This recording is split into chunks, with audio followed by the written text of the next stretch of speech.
In 1890s New York, the typical Gilded Age millionaire literally spent more on a single dinner party than an average worker made in 15 years, and sometimes they'd throw those parties on horseback just because they could. Before we start, quick thing, if you actually listen to these regularly, hit like or subscribe. I always wonder where everyone's at, so comment your city and what time it is. Weird to think some of you are having breakfast in London while I'm recording this at night here in the States. Alright, tonight we're heading to the Gilded Age, but first get yourself comfortable. I mean properly comfortable. Adjust those pillows, pull up that blanket, because where we're going, you're going to want to be cozy for what comes next. Your eyes snap open in darkness. For a moment, panic grips you as you realize you're not in your familiar bed. The mattress beneath you feels different, too plush, too perfect. The sheets against your skin aren't your usual cotton, but something impossibly smooth, cool, like water flowing over your body. Confusion gives way to awareness as your eyes adjust to the gloom, revealing an enormous bedroom with ceilings so high they disappear into shadow. This isn't your bedroom. This isn't even your century. The first thing you notice is the air, stale despite the massive room, tainted with coal smoke that seeped in from outside. Next comes the weight of the covers, not one, but 6 heavy silk quilts and a fur throw that would have cost a year's wages for most people in 1895. You're in a mahogany 4-poster bed that could fit 8 people comfortably, with silk canopy and hand-embroidered curtains that probably took some poor seamstress's eyesight to complete. This bed alone would bankrupt most families, and it's just where you sleep. You take a deep breath, trying to process what's happening. Unlike your warm, temperature-controlled modern bedroom, this massive chamber is chilly despite a fire dying in the marble fireplace across the room. Because insulation, not really a priority when you have servants to stoke your fires all night long. And speaking of servants, a soft knock at the door sends your heart racing. "Enter," you call out, your voice sounding strange to your own ears. The door swings open and a uniformed man in his 50s steps in. He's dressed impeccably in black and white, his posture military straight. Behind him, 4 younger men in similar uniforms follow, each carrying silver trays. "Good morning, sir," the older man says, his tone deferential but not servile. "It's 7:15. I trust you slept well?" This, you realize with a start, is your valet. Not just any servant, but your personal manservant who probably knows more about your daily habits than your own wife does. Unlike your quick shower and coffee morning routine, you're about to experience how the 1% of the 1% start their day in the Gilded Age. "Shall I open the curtains, sir?" he asks, though he's already striding toward the massive windows. He pulls a cord, and mechanically the heavy velvet drapes part, revealing a grey New York morning. Fifth Avenue stretches below, already bustling with carriages and early delivery wagons. "Jesus," you mutter, taking in the view of Central Park across the street. "I mean, yes, thank you." The valet doesn't react to your slip. He's used to rich men being eccentric. He probably thinks you're nursing a hangover from whatever exclusive club you visited last night. "Your morning coffee, sir," he says, nodding to one of the younger servants who steps forward with a silver tray bearing a single cup of coffee in a hand-painted Sèvres porcelain cup that costs more than most people's monthly rent. You sit up, accepting the coffee. It's strong but laced with cream and sugar. Apparently your Gilded Age self has a sweet tooth. "Richardson," you say, the name coming to you from nowhere. "What's the schedule today?" The valet, Richardson, doesn't miss a beat. You have a breakfast meeting with Mr. Morgan and Mr. Carnegie at 9:30 in your private dining car. Your train departs Grand Central Depot at 9 sharp. This afternoon, Mrs. Astor's weekly reception at 3, which Mrs. Vanderhughes insisted you attend. Dinner this evening at Delmonico's with the governor and several gentlemen from the Railroad Commission. Jesus Christ, you have a private dining car, like an entire railroad car that belongs to you just for eating breakfast in. While you process this, Richardson is directing the other servants. One opens a set of double doors, revealing a bathroom that's bigger than your entire apartment back home. Inside, a clawfoot tub the size of a small boat is already filled with steaming water, rose petals floating on the surface. The brass fixtures aren't brass at all. They're solid gold. The sink basin appears to be carved from a single piece of marble. "Shall we proceed with your bath, sir?" Richardson asks. You nod, because what else can you do? Two servants step forward to help you out of your silk pajamas. This is apparently normal, being dressed and undressed like a life-sized doll. The concept of privacy as you understand it doesn't exist for the ultra-wealthy of the Gilded Age. Your body is just another possession to be maintained by staff. "Wait," you say, suddenly uncomfortable with the idea of multiple grown men watching you bathe. I can manage the bath myself this morning." Richardson's eyebrow twitches, the servant equivalent of a dramatic gasp. "As you wish, sir. Most unusual, but we shall wait in the dressing room. Ring when you're ready to be dried and dressed." The servants withdraw, leaving you alone in the palatial bathroom. Unlike your quick morning shower, bathing in 1895 is a production. The water is scented with imported oils. Beside the tub sits an array of soaps, each in its own silver dish. French milled, English lavender, Italian olive oil, the international array of cleansing products is dizzying. You slip into the bath, and for a moment the luxury is overwhelming. The water is perfectly heated, a luxury few could afford in an era when every drop of hot water required someone to haul fuel and tend a fire. As you soak, you notice something disturbing on your hands. Dirt under your manicured nails. Not just any dirt. Coal dust. The evidence of your empire, perhaps. You scrub it away, wondering what kind of industrial baron you've become. Steel, railroad, oil, banking, whatever it is, you're clearly at the top of the heap in an age when the richest 1% owned more wealth than the bottom 99% combined. The bathroom door cracks open. "Sir," Richardson's voice floats in. "The time?" "Yes, coming," you say, suddenly aware that you've spent 10 precious minutes just sitting in water, an incredible luxury when servants measure their workday by the clock. You step out of the tub, and immediately a servant appears with a warmed towel, another with a terry cloth robe. Embarrassment floods you as they efficiently dry your body, but you fight it down. This is normal for them, expected. They probably find it strange that you tried to bathe alone.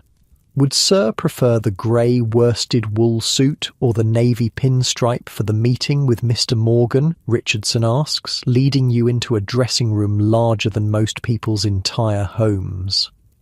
The walls are lined with custom-built mahogany cabinets displaying more clothing than you've owned in your entire life. Dozens of suits, hundreds of shirts, rows of shoes each on their own wooden tree, an entire cabinet just for cufflinks and tie pins, many glittering with diamonds and precious stones. "The Navy," you say, because it seems like a safe choice for meeting robber barons. What follows is a 20-minute production of getting you dressed. First, the underwear, not boxers or briefs, but a full-body one-piece cotton union suit that buttons up the front. Then wool socks held up by garters, a crisp white shirt with detachable collar and cuffs, a silk tie precisely knotted. a waistcoat, what you'd call a vest, with pearl buttons, and finally the suit jacket itself. "Your watch, sir?" Richardson says, presenting a solid gold pocket watch on a chain. You examine it, a Patek Philippe with your monogram engraved on the case, probably worth the equivalent of a modern luxury car. While you're being dressed, another servant enters. "Mr. Vander Hughes, your breakfast is served in the morning room."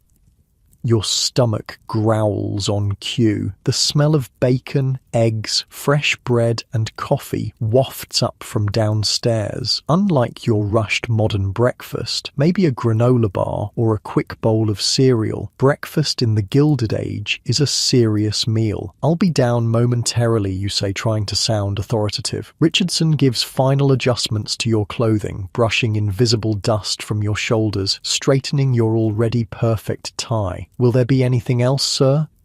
You look around the opulent dressing room at the army of servants waiting to fulfill your every whim, at the wealth on display in just your morning routine alone. "No, that will be all. Thank you." The servants nod and withdraw, leaving you alone for the first time since you woke up. You catch sight of yourself in a full-length mirror and barely recognize the person staring back. Perfectly groomed, impeccably dressed in clothing that cost more than most people make in months. You look every inch the Gilded Age billionaire, and it's only 8 in the morning. You make your way out of the bedroom suite into a hallway lined with oil paintings in ornate gold frames. The carpet beneath your feet is so thick and plush you can barely hear your own footsteps. A grand staircase curves down to the main floor, the banister gleaming mahogany polished by servants' hands. 2 housemaids curtsy as you pass. A footman stands at attention near the bottom of the stairs. The house feels like a luxury hotel, except it's all yours, or at least belonging to whatever version of you woke up in 1895. The morning room is flooded with light from tall windows. The table, which could seat 12 comfortably, is set for 1, with fine china, crystal and sterling silver flatware. A butler stands by, ready to serve you. "Good morning, sir," he says, pulling out your chair. You sit down, somewhat dazed by the extravagance of it all. The table before you bears enough food for a small family. Steak, eggs, bacon, sausages, toast, muffins, fruit, coffee, and tea. Apparently, breakfast in the Gilded Age is a feast. "The morning paper, sir," the butler says, presenting you with the New York Times on a silver tray. The headline catches your eye. Workers strike at steel mill. Violence erupts as Pinkertons called in. With a sinking feeling, you wonder if it's your steel mill they're talking about. As you unfold the paper, another headline jumps out. Vander Hughes consolidates railroad holdings, competitors cry monopoly. That's when it fully hits you. In this world, you're not just wealthy, you're one of them. The notorious robber barons, the men who built America's industrial might on the backs of desperate workers, the names school children would learn about a century later with a mixture of awe and distaste. The butler coughs discreetly. "Sir, Mr. Richardson asked me to remind you that your carriage will be ready in 20 minutes for your journey to Grand Central." You nod, suddenly not very hungry, despite the feast before you. "Thank you. Will you be requiring anything else, sir?" You look around at the opulent room, the abundance of food, the servants waiting to fulfill your every whim. Outside these walls, people are literally fighting and dying in your name, or against it. "No," you say quietly, "that will be all." You're going to meet JP Morgan and Andrew Carnegie for breakfast in your private railroad car, and somehow you need to figure out how to navigate this world of extreme wealth and privilege, where your every comfort comes at someone else's expense. The butler withdraws, leaving you alone with your thoughts and the morning paper. You take a sip of coffee from a cup that probably costs as much as a factory worker makes in a month. Welcome to the Gilded Age. You've woken up as one of the richest men in America. The day has barely begun, and already you're learning that all that glitters is not gold. In the quiet morning room, surrounded by luxury that most people couldn't even imagine, you start to realize the weight of the golden chains you've woken up wearing. You're at the pinnacle of society, but at what cost? As you prepare to leave for your meeting with your fellow industrialists, you can't help but wonder, in a world of such extremes, what does it really mean to have it all? You step outside your Fifth Avenue mansion into the crisp morning air. The noise hits you, first horses' hooves clopping on cobblestones, carriage wheels grinding, street vendors shouting. The smell follows horse manure mixed with coal smoke, a combination that defines city living in 1895. Not like your clean, regulated modern world with its emissions standards and sanitation departments. Your carriage waits at the bottom of the limestone steps. Not just any carriage, a gleaming black Brewster Landau with your monogram emblazoned on the door, pulled by 4 matched bay horses that probably cost more than most families make in 5 years. 2 footmen in forest green livery snap to attention as you approach. "Good morning, Mr. Vander Hughes," one says, opening the door with a white-gloved hand. Inside, the carriage is upholstered in butter-soft Moroccan leather. The windows are beveled crystal glass. A small cabinet reveals decanters of brandy, and whiskey, apparently morning drinking, is just another perk of being obscenely rich in the Gilded Age.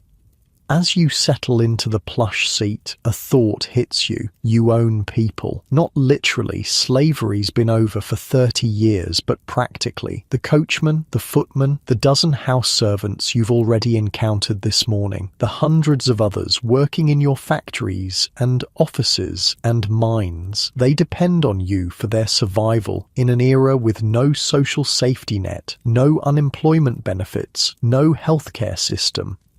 If you fire someone, their kids might starve. If you cut wages, families get evicted. If you ignore safety concerns in your factories, workers die. And from the newspaper headlines, it seems like your workers are currently striking against conditions you've imposed.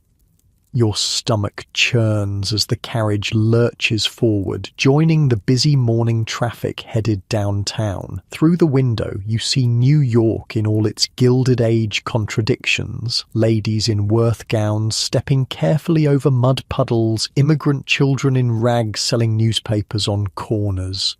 Construction everywhere, the city growing upward and outward at a frantic pace. "Look at that poor bastard," the coachman calls down to the footman riding beside him, not realizing you can hear every word. "Crushed his leg at the rail yard yesterday. Company just tossed him out without a penny. That's why I'd never work for Vander Hughes Rail. That son of a bitch would work us to death for an extra $1 in his pocket." The footman makes a shushing sound, nodding discreetly toward the carriage. Your blood runs cold. That's who you are here. That's your legacy. The traffic slows near Madison Square, and a beggar approaches the carriageman, missing an arm, his face gaunt with hunger. "Spare something for a veteran, sir?" he calls, his voice raspy. Before you can respond, one of your footmen jumps down and roughly shoves the man away. "Get back! You Mr. Vander Hughes doesn't concern himself with your kind." "Please," you call out, surprising yourself. "Give him this." You reach into your pocket and find a gold coin and eagle, $10, a week's wages for many workers. The footman looks shocked but does as instructed, handing the coin to the stunned beggar. "God bless you, sir," the man calls as your carriage pulls away.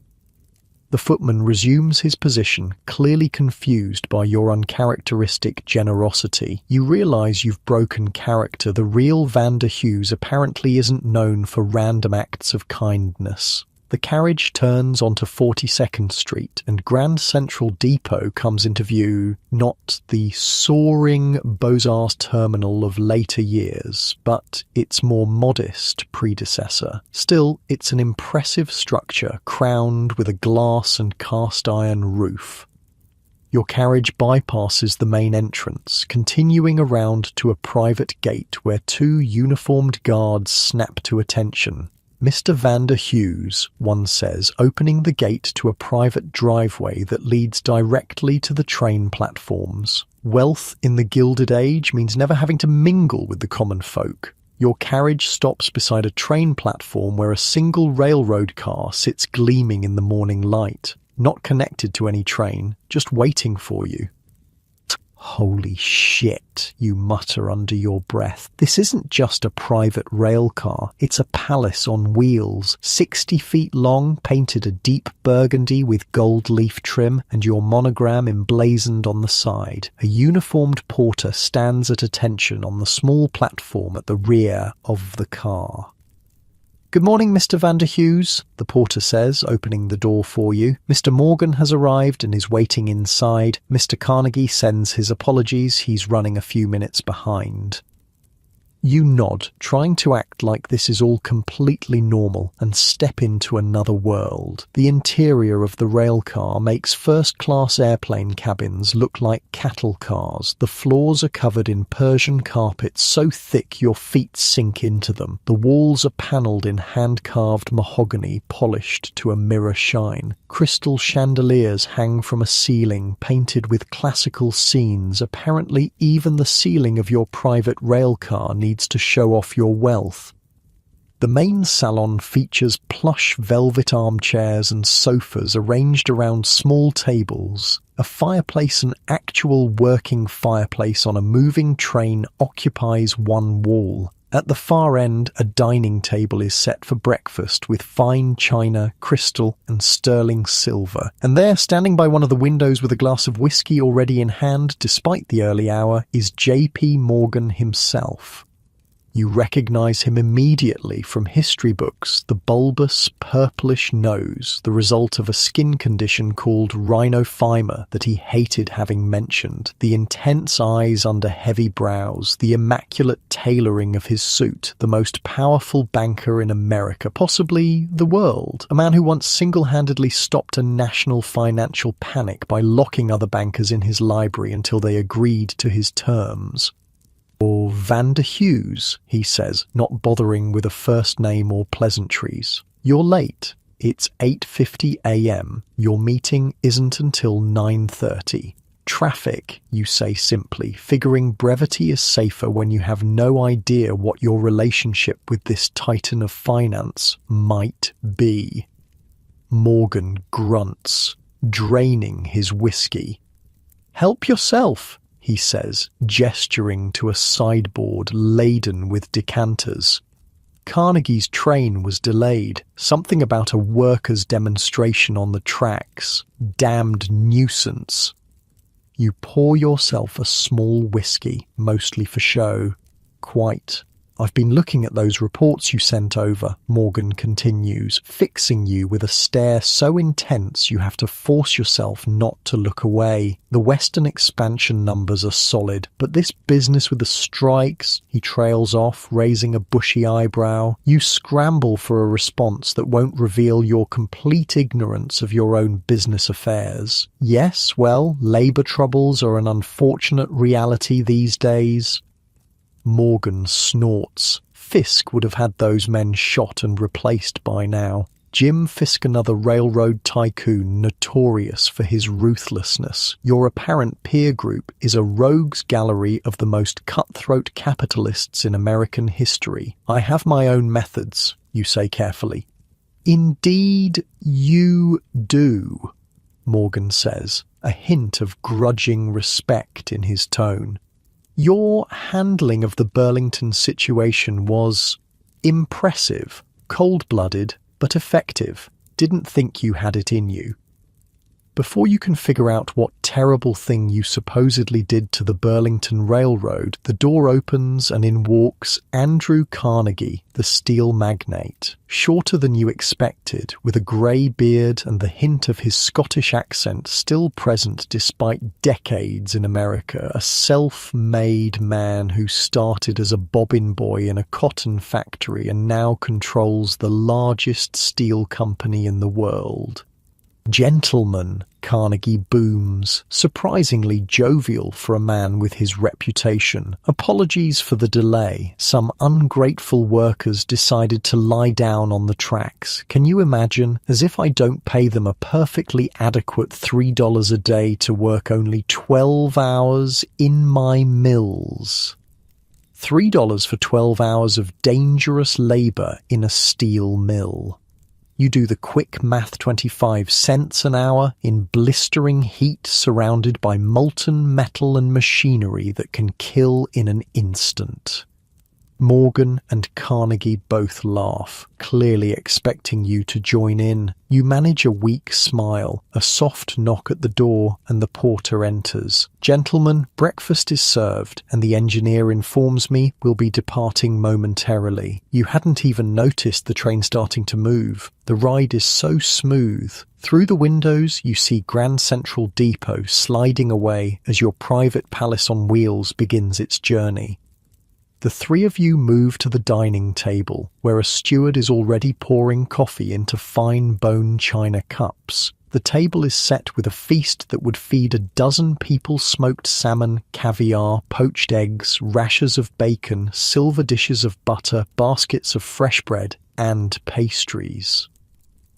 "Now then," Morgan says as he unfolds his napkin, "to business. The three of us control enough railroad stock to effectively set national freight rates. I propose we use that leverage." And just like that, you're participating in what is almost certainly an illegal conspiracy to fix prices across an entire industry. Price fixing that will raise costs for farmers shipping crops, for factories shipping goods, costs that will ultimately be passed down to regular people just trying to live their lives. The Interstate Commerce Act specifically forbids pooling arrangements, you say, recalling a dim fact from a long-ago history class. Morgan and Carnegie stare at you like you've grown a second head. "Since when do you care about government regulations?" Carnegie asks, genuine confusion in his voice. "Did your wife make you go to church yesterday?" He laughs at his own joke. Morgan is less amused. "The Interstate Commerce Commission is a paper tiger. Half the commissioners are former railroad men who will be looking for jobs with us when their terms end. They understand how business works." In other words, regulatory capture, the practice of industry controlling the very government bodies meant to oversee them, a problem that still exists in your own time. But here in the Gilded Age, it's not even hidden. It's just how business is done. "Of course," you say quickly. "I merely thought it worth mentioning the legal considerations." Morgan snorts. Legal considerations didn't stop you from bribing that entire state legislature last year. What was it you called it? An investment in governmental relations. Jesus Christ. Apparently, you're not just a ruthless businessman, but an outright criminal in this timeline. "Now then," Carnegie says, spreading caviar on toast with the casual air of a man who's forgotten that fish eggs are a luxury. "I've been thinking about your offer for the Pittsburgh Central line. I'm inclined to accept with certain conditions." You have no idea what offer he's talking about, but you nod as if you do. "I thought you might be. 15 million, not 12, Carnegie says, "and I want guaranteed shipping rates for my steel for the next decade." $15 million in 1895, money that's around $500 million in modern currency, and you're apparently negotiating this massive deal over breakfast. Morgan interjects, "What about the unions? Central's workers are organized. Will you handle that mess, or is Vander Hughes taking it on?" Carnegie waves a hand dismissively. "I've dealt with unions before." His face darkens momentarily, and you recall with a chill that this seemingly jovial man was responsible for the Homestead strike, where Pinkerton detectives and striking workers engaged in a gunfight that left 16 people dead. "My men can sort it out," you say vaguely. The train curves gently, and through the windows you see the Hudson River glittering in the morning sun. Your private car has now been coupled to a larger train heading north, though the ride remains so smooth you'd hardly know you were moving if not for the passing scenery. "Splendid," Carnegie says. "Now, what about our friend Huntington and his troublesome Southern Pacific? I heard rumours he's been meeting with your competitors." "Collis Huntington is not a concern," you say, trying to sound confident. Morgan fixes you with that unnerving stare again. "He controls enough track to cause problems if he aligns with the wrong people. Perhaps a friendly acquisition might be in order," Carnegie suggests, his tone making it clear that friendly is not what he means at all. "A hostile takeover, you mean?" Morgan says bluntly. "I prefer to think of it as aggressive negotiation," Carnegie replies with a smile that doesn't reach his eyes. And there it is, the cutthroat reality of Gilded Age business. These men sitting with you, eating caviar in a private rail car worth millions, are casually discussing destroying another tycoon's business empire over breakfast, not for any greater economic good, not for the benefit of the customers or workers, but simply because they can, because power and wealth in this era are zero-sum games. "We could approach from different angles," you suggest, trying to sound like the titan of industry you apparently are. Morgan provides the financing pressure. I control enough connecting lines to isolate his key routes, and Carnegie, you trail off, not sure what a steel magnate brings to a railroad takeover. "My friendship with several newspaper publishers could ensure public opinion turns against him," Carnegie fills in smoothly, "and I do have the ear of certain influential congressmen." In other words, a coordinated attack, financial, operational, and political, designed to bring another wealthy man to his knees, the business equivalent of medieval warfare. Morgan nods appreciatively. "That's why I wanted this meeting. Three-pronged approach. Huntington won't know what hit him until it's too late." The porter appears with fresh coffee. "Gentlemen, we'll be arriving at Garrison in approximately 30 minutes. You have no idea why you're going to Garrison, a small town on the Hudson, but you nod as if this is expected. "Just enough time to finalize the details," Morgan says, pulling out a leather portfolio filled with papers. "I've had my men draw up the preliminary agreements." As Morgan and Carnegie dive into the legal minutiae of your business arrangement, you gaze out the window at the passing Hudson Valley. The autumn colors are stunning, the river a silver ribbon below steep cliffs. It's the same view that inspired the Hudson River School painters decades earlier. But you see it differently now. Those pristine forests, owned by timber companies that will clear-cut them without a second thought, that beautiful river, increasingly polluted by the factories sprouting along its banks, the picturesque small towns, filled with people working 12-hour days, 6 days a week, many of them children as young as 10. Everything has a price in the Gilded Age. Everything is a commodity to be bought, sold, exploited. "Vanderhughes?" Morgan's sharp voice cuts through your thoughts. "Are you listening? This paragraph concerns your liability in the event the ICC does decide to investigate." You turn back to the table, to these powerful men and their schemes. "Yes, of course." As you bend over the contracts that will further consolidate your control over the nation's vital infrastructure, a realization dawns. This is what being a billionaire means in the Gilded Age. Not just luxury and privilege, but power. The power to shape industries, to move markets, to decide the fates of thousands of workers with the stroke of a pen. And with that power comes the moral weight of how you use it. These men view workers as replaceable parts in their industrial machines, view regulations as inconveniences to be circumvented, view competitors as enemies to be crushed. Is that who you are in this world? Is that who you want to be?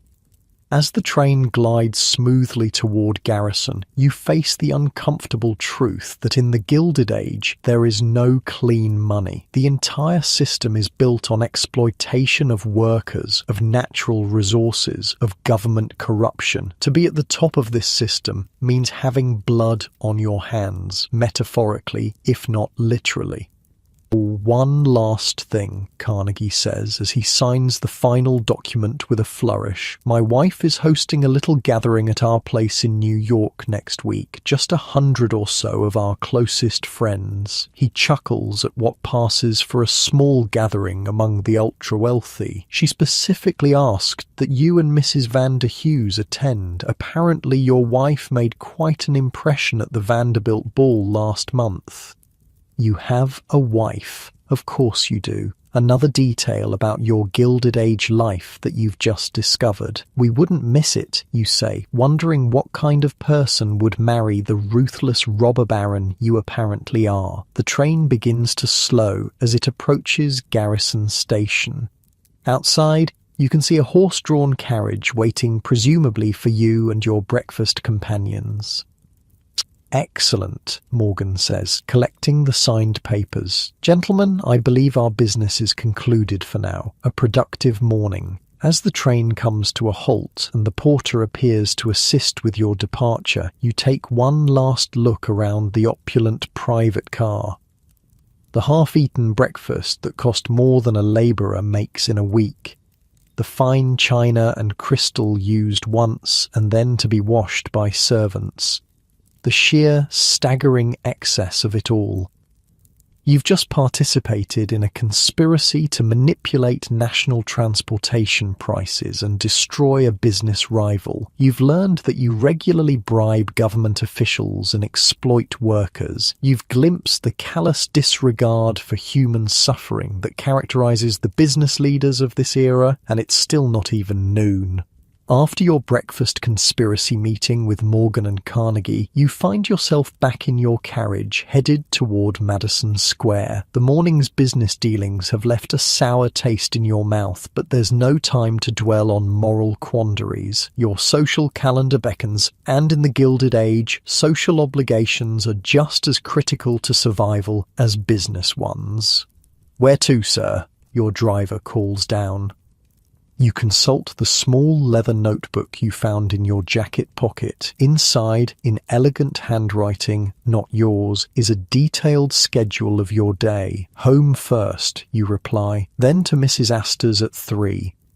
Mrs. Astor, even you, with your limited historical knowledge, recognize that name. Caroline Astor, the Mrs. Astor, the self-appointed gatekeeper of New York society. The woman who, along with social arbiter Ward McAllister, created the famous 400, the definitive list of who mattered in New York society. Named because that was supposedly the number of people who could fit comfortably in her ballroom, though really it was about creating artificial scarcity in a world of expanding wealth. Getting on that list meant you'd arrived. Staying off it meant social death. Your carriage turns onto Fifth Avenue, rejoining the parade of wealth making its way up and down Manhattan's most fashionable street. Ladies in enormous hats stroll with parasols. Gentlemen tip their bowlers to acquaintances. Children in sailor suits are paraded by their nursemaids. It's a carefully orchestrated display of leisure and prosperity. As your carriage approaches your mansion, you notice something you missed in your morning departure: the building itself. 5 stories of limestone and marble, designed in the French Renaissance style that's all the rage among New York's elite. Massive bay windows, intricate cornices, a copper mansard roof already developing a green patina. The thing looks like a cross between a palace and a wedding cake.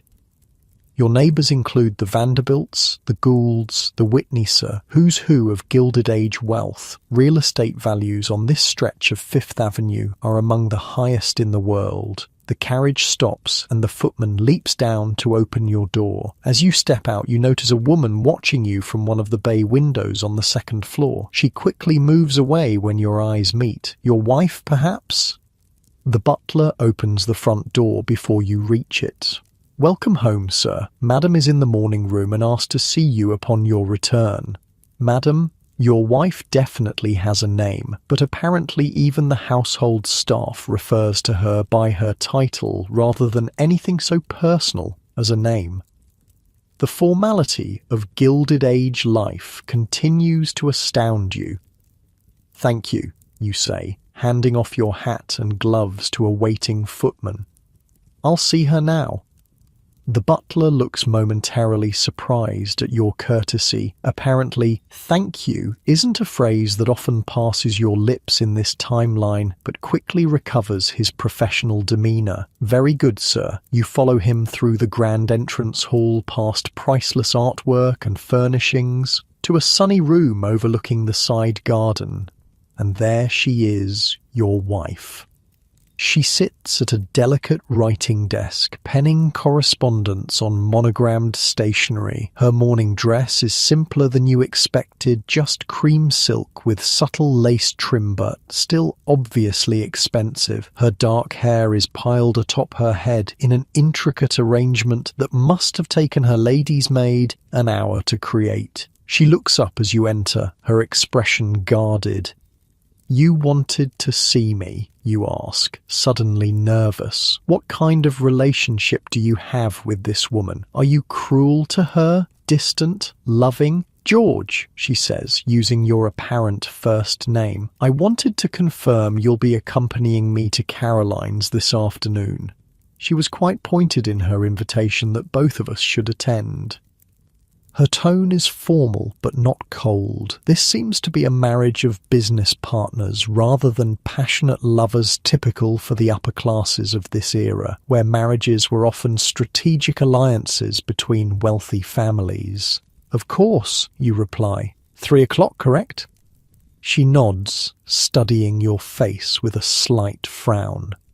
"Are you feeling well? You seem different today."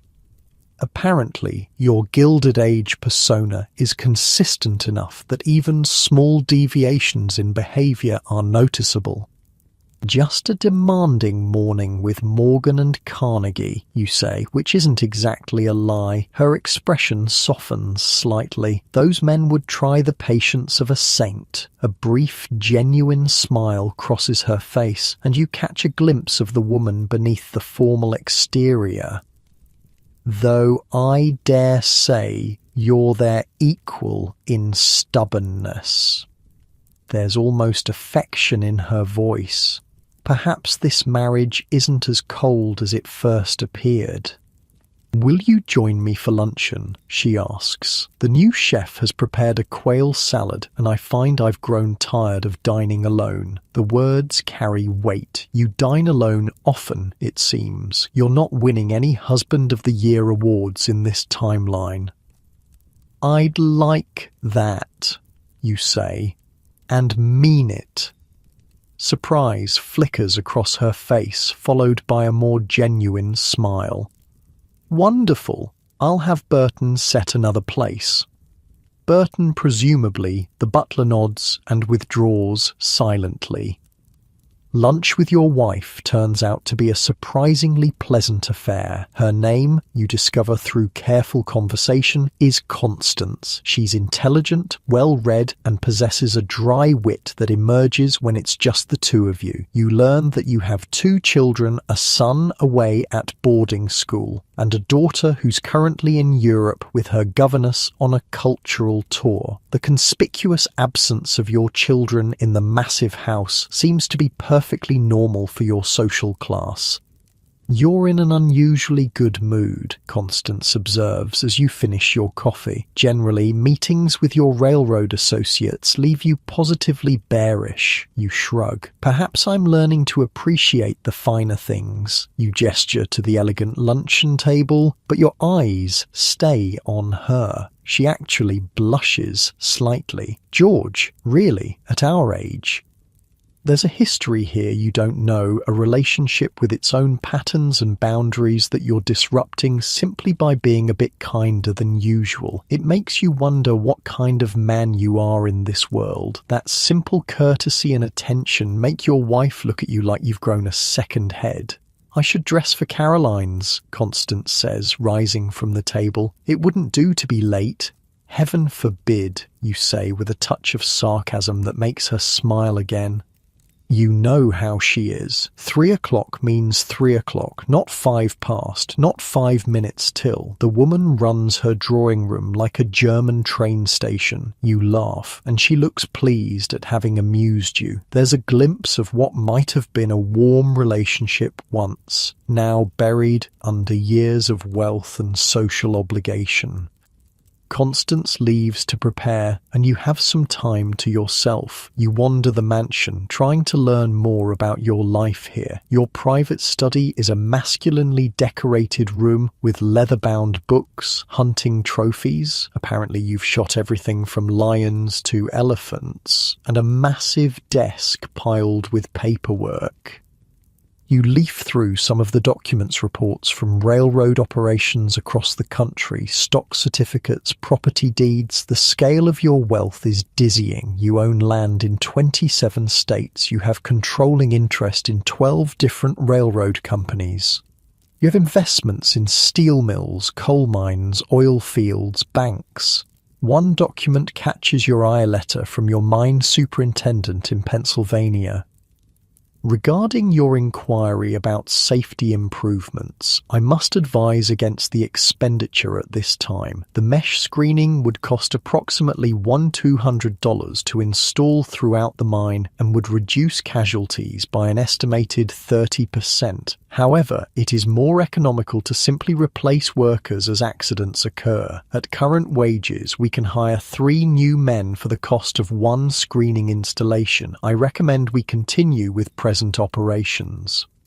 And there, at the bottom, in what you recognize as your own handwriting, agreed, no action needed. Your stomach turns. You've literally calculated that workers' lives are worth less than basic safety equipment. And the worst part, this cold calculation is perfectly normal business practice in the Gilded Age. A soft knock at the door interrupts your moral crisis. Sir, it's Richardson, your valet. It's time to dress for Mrs. Astor's reception. The next half hour is consumed with the elaborate ritual of preparing for an afternoon social event. Different clothes from morning attire, of course, a frock coat instead of a morning coat, grey striped trousers, a silk waistcoat, a different pocket watch with a different chain, cuff links that cost more than most people's homes. By the time you descend the grand staircase, Constance is waiting in the entrance hall. She's transformed herself into a walking display of wealth. Her afternoon dress is a masterpiece of pale blue silk and lace with a cinched waist and a modest bustle. Sapphires and diamonds glitter at her throat and ears. Her hands are gloved in kid leather so fine it looks painted on. "You look beautiful," you say, and mean it. She seems pleased but confused by the compliment. "Thank you, George. Shall we?" Your carriage ride to the Astor Mansion on 5th Avenue and 65th Street is short but significant. You're literally traveling from the new money section of 5th Avenue to the old money stronghold. The geographical division mirrors the social one, the old Knickerbocker families on one end, the nouveau riche industrialists on the other, with an invisible but impenetrable barrier between them. "Or remember," Constance says quietly as your carriage joins the line approaching the Astor Mansion, "Caroline was particularly insistent we attend today. I suspect she has something specific in mind." "Any guess what?" you ask. "She mentioned the Newport season next summer." "Perhaps she's planning something, or—" She hesitates. "There's been talk about her son John and our Elizabeth." A potential marriage alliance, you realise. Your absent daughter is being considered as a match for the Astor heir. Such a union would solidify your family's social position while injecting the Astors with fresh capital. A perfect Gilded Age arrangement. "I see," you say neutrally, wondering how you feel about essentially selling your daughter to raise your social status. The Astor Mansion comes into view, another limestone palace, though more restrained and elegant than the flashier homes of the new millionaires. A line of carriages disgorges expensively dressed guests. "Do try to be civil to Ward McAllister," Constance murmurs as your carriage pulls up. "I know you find him ridiculous, but he still has Caroline's ear." Ward McAllister, the self-appointed social arbiter who created the 400 list with Mrs. Astor, a man so obsessed with social minutiae that he once wrote, "It takes 4 generations to make a gentleman." By that calculation, no one who made their fortune after the Revolution would qualify, conveniently excluding all the new industrial millionaires threatening the old guard's dominance. "I'll be the soul of courtesy," you promise, as the footman opens your carriage door. The reception is already in full swing when you enter the Astor drawing room. About 50 people mill about, the women in elaborate afternoon dresses, the men in frock coats. Servants circulate with champagne and tiny canapes. The room itself is a testament to old money taste. Elegant, but not showy. Expensive but not ostentatious, filled with antiques and artwork acquired over generations rather than bought en masse to fill a new mansion. "Mr. and Mrs. Van der Hughes," the butler announces, and heads turn. You feel the weight of dozens of gazes, some curious, some dismissive, some calculating. You're being assessed, categorized, judged. Are you still new money, or have you ascended to proper society? Is your railroad fortune now respectable, or still tainted by its recent acquisition? Are you worth cultivating as a connection, or better kept at arm's length? George, Constance, Caroline Astor herself approaches, a regal woman in her 60s dressed in dark purple silk. "How good of you to come." The formidable Mrs. Astor offers her hand, which you bow over slightly. She gives you an appraising look, as if checking whether you've developed any unfortunate habits since she last saw you. "Caroline, your home is as lovely as ever," Constance says with practiced ease. "Thank you, my dear." "George, I understand you've been expanding your interests in the Western Territories. John was just speaking of it with some gentlemen by the fireplace. Perhaps you'd care to join them? It's not really a request. You're being directed to the men's conversation, while the women have their own separate discussions. Gender segregation is alive and well in Gilded Age socializing. "Of course," you say, allowing yourself to be guided toward a group of men clustered near the marble fireplace. John Jacob Astor, with Caroline's son and heir to the Astor Fortunais holding court. Handsome, in his early 30s, impeccably dressed and mannered, he's the epitome of old money confidence. Around him are several other men of similar age and bearing, all with names you'd recognize from New York street signs and buildings. Vander Hughes, Asta greets you with a slight nod. We were just discussing the troubling situation at the mines. Dreadful business. Your pulse quickens. What troubling situation? The strikes mentioned in the morning paper? Some accident? The callous safety decision you discovered in your study? Indeed, you say, non-committally. These labour agitators are becoming a genuine concern, says another man you catch the name Livingston on his introduction. When workers start believing they deserve more than the market dictates, the entire economic system is threatened. My father always says that a man willing to work will always find fair compensation, adds another young scion sipping champagne. These strikers simply want something for nothing. They're waiting for you to agree, to join in this smug dismissal of workers literally dying for a living wage. This is a test. Do you think like them? Are you one of them? The situation is complex, you say carefully. Working conditions in many industries are genuinely dangerous. Perhaps addressing some legitimate concerns would reduce the appeal of labour organisers. The men stare at you like you've started speaking Chinese. My dear fellow, Asta says with a forced laugh, you sound positively progressive. Next you'll be suggesting we invite union representatives to Newport for the summer. The others chuckle, crisis averted. They've decided you're making an awkward joke, not expressing a sincere opinion. Speaking of Newport, Asta continues, Mother tells me you finally acquired property there. Bellevue Avenue, isn't it?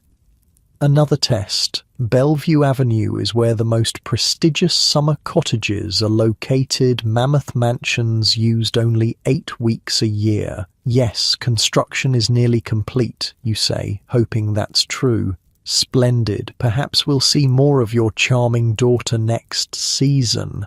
Elizabeth, isn't it? Mother mentioned she's touring Europe currently. And there it is, the hint about your daughter. Asta is considering her as a potential match, a business transaction dressed up as romance, your nouveau riche money combined with his old family name, a classic Gilded Age alliance. Yes, she's in Paris at present, you say, again hoping it's true. She's quite taken with the Louvre. Excellent. A girl should be cultivated. My mother insists upon it.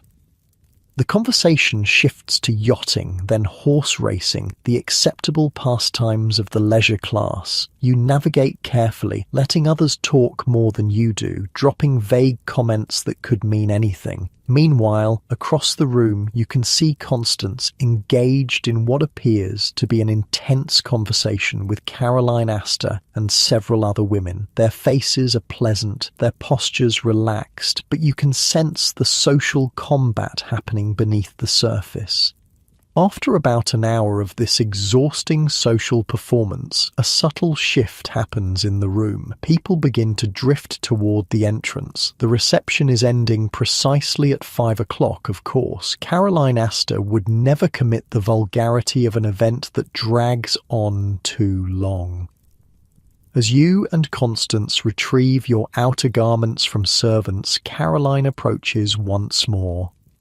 We're so looking forward to seeing your Newport home completed, she says. Perhaps you'll host a little gathering there once the season begins. Nothing elaborate, of course, just intimate friends. Translation, you've passed the test. You're being invited to host an event that Caroline Asta might actually attend, the ultimate social benediction. We'd be delighted, Constance replies, a hint of genuine pleasure breaking through her social mask. Caroline smiles thinly. Wonderful. Oh, and do bring Elizabeth. John mentioned how much he enjoyed their conversation at the opera last winter. With that parting shot, a clear signal that your daughter is being considered for the ultimate social elevation, Caroline moves on to the next departing guests. In the carriage ride home, Constance practically vibrates with suppressed excitement. Did you hear? She as good as invited herself to Newport, and the way she mentioned Elizabeth and John George, do you realize what this means? I believe so, you say, watching the emotions play across her face. After all these years, she says, more to herself than to you. All the snubs, the closed doors, the whispers about new money and Western vulgarity. Finally, you see it clearly now, the driving force behind your wife's life, perhaps behind your entire marriage, social acceptance, the desperate need to be recognized as equals by people whose only claim to superiority is having gotten rich earlier than you did. It seems so petty, so meaningless compared to the life and death concerns of the workers in your mines and factories. But in the Gilded Age social hierarchy, this is survival of a different kind. Constance has been fighting a war with weapons of calling cards and dinner invitations, and she's finally glimpsing victory. "You don't seem as pleased as I expected," she says, studying your face. "I was just thinking about the cost," you reply truthfully. She misunderstands. "The Newport house, I know it's been dreadfully expensive, but surely it's worth it for what it will mean for Elizabeth's future. An Astor match, even your father couldn't have dreamed so high. The real cost, you think but don't say, is much higher than dollars. It's the crushing of workers' lives to build fortunes. It's the corruption of government to protect those fortunes. It's the reduction of your daughter to a commercial transaction to be traded for social status."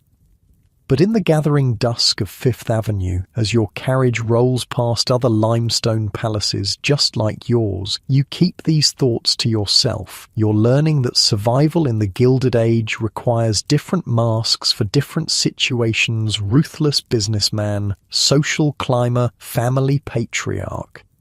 The carriage turns into your driveway, and servants appear to assist your descent. The massive doors of your mansion swing open, revealing the glittering interior lit by electric lights, another status symbol, as most homes still use gas. "I should rest before dinner," Constance says as you enter. "We're dining at Delmonico's with the governor tonight, remember? Another social obligation, another performance to give. The Gilded Age day is far from over." "Of course," you say. "I'll see you then." As Constance ascends the grand staircase, you're left alone in the entrance hall, surrounded by marble and mahogany and gold leaf, displays of wealth that cost so much yet somehow feel hollow. You're starting to understand that the true currency of the Gilded Age isn't just money, it's social position, influence, power, and the pursuit of these things consumes every waking hour of the elite. As you prepare for yet another social performance at dinner, you wonder if anyone in this glittering world is truly happy, or if they're all just trapped in golden cages of their own making. Dinner at Delmonico's with the governor turns out to be exactly what you'd expect from Gilded Age politics, an elaborate dance of influence, money, and power thinly disguised as a social occasion. The restaurant itself is a temple to excess. Located at the corner of 5th Avenue and 26th Street, Delmonico's is where the elite of New York dine when they wish to be seen. The moment you and Constance step through the doors, you're enveloped in a world of crystal chandeliers, thick carpets, and gilt-framed mirrors. The air smells of expensive cigars, French sauces, and money. Governor Flower, a portly man with impressive mutton chop whiskers, greets you with the practiced warmth of a career politician. Vander Hughes and the lovely Mrs. Vander Hughes, delighted, absolutely delighted. Around a private table in the back room, you meet the rest of your dinner companions, 2 state senators, a judge, and several businessmen who are clearly lobbyists. Their wives sit in a cluster at one end of the table while the men congregate at the other. The gender segregation is automatic, unquestioned. The conversation flows along with the Wiener Chateau Lafite that costs more per bottle than a factory worker makes in a month. As the turtle soup is served, you realise the true purpose of this dinner. A proposed bill affecting railroad taxation is coming up in the state legislature, and these men want to ensure it dies a quiet death. The problem, you see, drawls one of the senators between slurps of soup, is that the public has gotten this absurd notion that railroads should pay their fair share, as if the economic benefit of transportation wasn't contribution enough. Quite, agrees the judge, who apparently sees no conflict of interest in dining with men whose cases might come before his court. The rabble-rousers in the press stir them up with talk of fair taxation and public interest. Complete nonsense. The governor turns to you. Your thoughts, Vander Hughes. You have more track laid in this state than almost anyone. All eyes turn to you, waiting. This is clearly a moment where your Gilded Age self would be expected to voice strong opinions. But what would you say? I believe, you begin carefully, that we must balance the legitimate needs of business with the long-term stability of the state. Prosperity depends on both. The men stare at you blankly. That was apparently not the fire-breathing defense of corporate interests they expected. Governor Flower recovers first. Well said, well said. Balance, indeed, that's precisely why I'm considering a compromise bill, one that appears to increase taxation while providing generous exemptions for essential infrastructure investments. In other words, a bill designed to look like reform while actually preserving the status quo. Classic Gilded Age politics. I'd be happy to have my secretary draft some, suggested language for such exemptions you offer. Getting the hang of this game, the governor beams. Excellent, your expertise would be most valuable. As the dinner progresses through 7 more courses, each more elaborate than the last, you participate in what amounts to a conspiracy to defraud the public. The tax bill is just the beginning. There's a discussion of judicial appointments. We need men of reason on the bench. Railway commission staffing. Johnson's boy needs a position, and even a proposed amendment to the state constitution to protect business interests from short-sighted regulation. And through it all, money is never directly mentioned. No crude offers of cash for votes. The Gilded Age elite are too sophisticated for that. Instead, there are discussions of campaign donations, investment opportunities, board positions for relatives, and exclusive club memberships. The corruption is wrapped in layers of respectability, just as the rotten core of industrial capitalism is gilded with the appearance of prosperity. By the time dessert arrives, a towering confection of ice cream, spun sugar, and gold leaf, you've witnessed more corruption in one meal than most people see in a lifetime. And the most disturbing part? Everyone at the table, including your Gilded Age self, considers this perfectly normal. The evening finally ends around 10 o'clock. As you and Constance settle into your carriage for the ride home, she looks pleased. "That went well," she says. "The governor's wife invited us to their summer place in the Adirondacks. She rarely extends such invitations. Another social victory. You're climbing a ladder where each rung represents access to an ever more exclusive circle. And did you notice how respectfully the senator treated you?" she continues. "A far cry from 3 years ago when he refused to even acknowledge us at the opera. You make an appropriate noise of agreement, but your mind is elsewhere. The casual corruption of the dinner has left you unsettled. Is this what power looks like in the Gilded Age? Men in private rooms carving up the state to serve their interests while people starve in tenements a few blocks away? Back at your mansion, Richardson is waiting to help you change for the night. The ritual of undressing is nearly as elaborate as dressing, with each garment carefully removed, inspected, and handed off to specialized servants. As Richardson helps you into a silk dressing gown, he coughs discreetly. "Sir, There was a telegram while you were out. From Newport.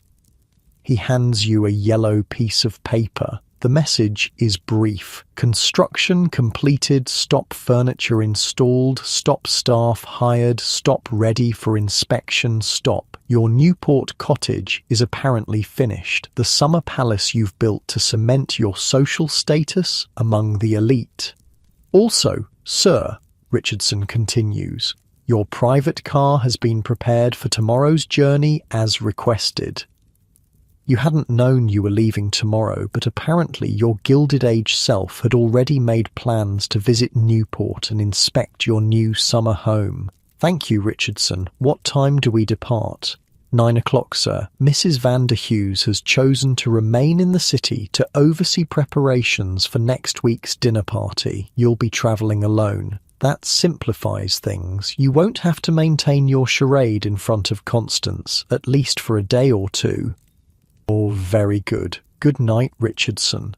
Good night, sir. Left alone in your opulent bedroom, you find sleep elusive. The day's events swirl in your mind, the business conspiracy with Morgan and Carnegie, the social manoeuvring at the Astor reception, the political corruption at dinner.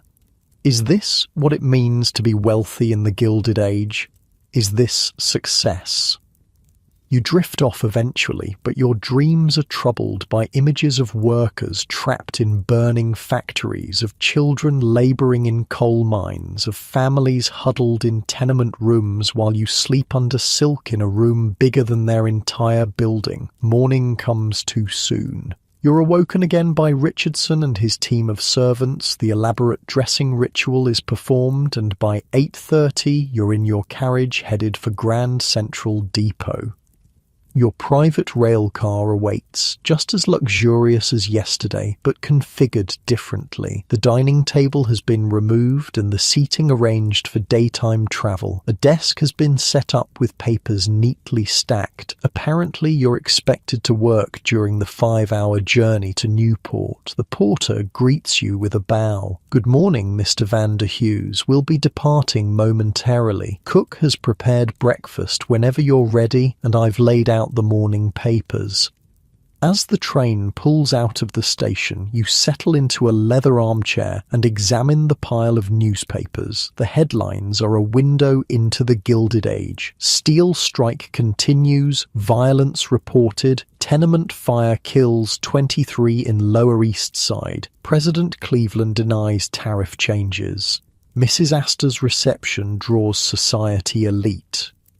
That last one catches your eye. You scan the article and find your name listed among the attendees, with a special mention of your intimate conversation with John Jacob Astor IV and speculation about a possible match between the Astor and Van der Hughes families. Society gossip, it seems, is serious news in the Gilded Age. The porter appears with breakfast eggs, steak, toast, pastries, fresh fruit, in February a luxury, coffee and a glass of champagne. Apparently morning drinking is still very much a thing for the upper classes. Will you be requiring anything else, sir? He asks. No, thank you, you reply, still uncomfortable with being waited on hand and foot. Very good, sir. I'll be in the service compartment if needed.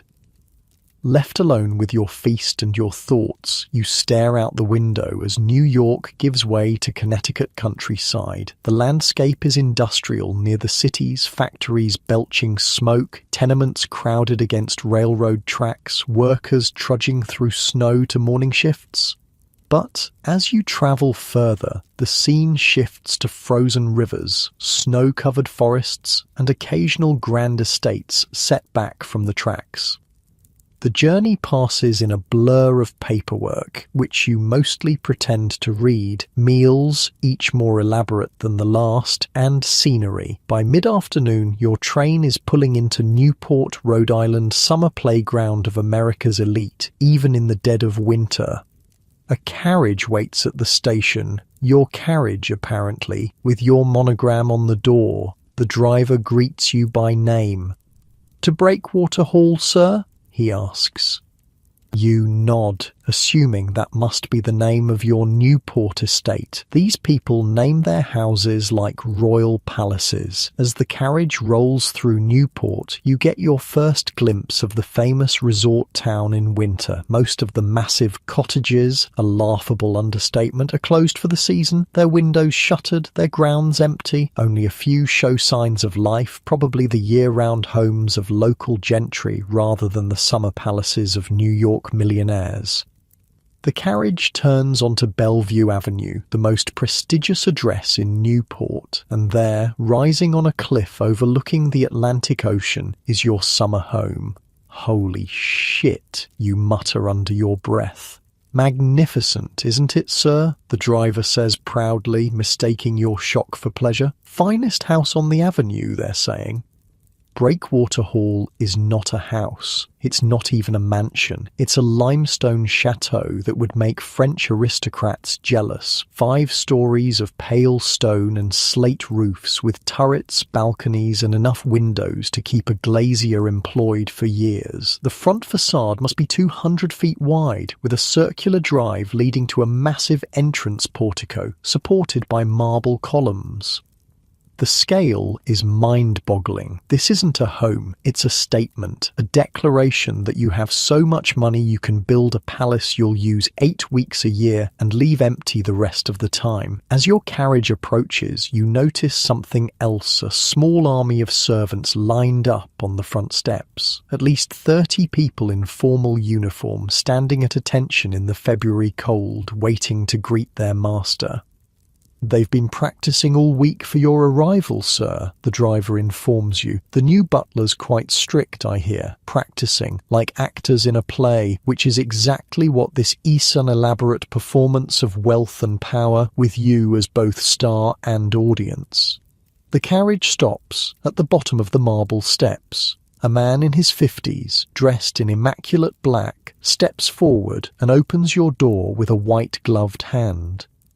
"Welcome to Breakwater Hall, sir," he says with a slight English accent. "I am Hargrove, your butler." Of course he's English. In the status-obsessed Gilded Age, an English butler is the ultimate household accessory. "Thank you, Hargrove," you reply, stepping down. The butler gestures to the assembled staff. "The household staff is assembled for your inspection, sir. 38 in total, not including the groundskeepers and stable hands."